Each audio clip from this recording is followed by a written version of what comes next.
Vi skal nok passe på, at det ikke bliver for kompakt.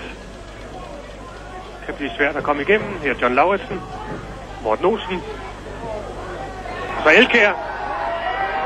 Ja, det er Ole Rasmussen, og så Søren Lerby. Og Søren Lerby appellerer for straffespark. Og der er også dømt set ud til. Dommer Biget markerer, at der har været hånd på bolden. Her efter 28 minutter spil.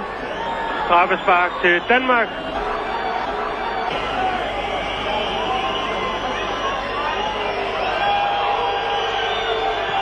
Ja, sikker scoring af Søren Lerby.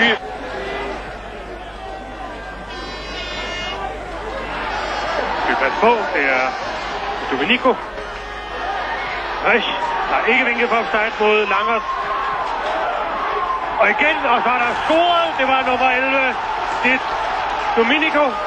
Her efter 8 minutter spiller anden halvleg. Udligning til 1-1. Bastrup.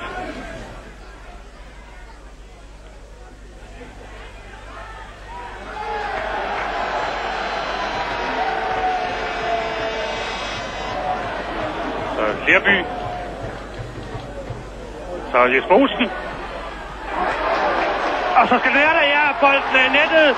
Jeg tror, det var Claus Berggren, der lige nåede at få hovedet på, inden den var i mål.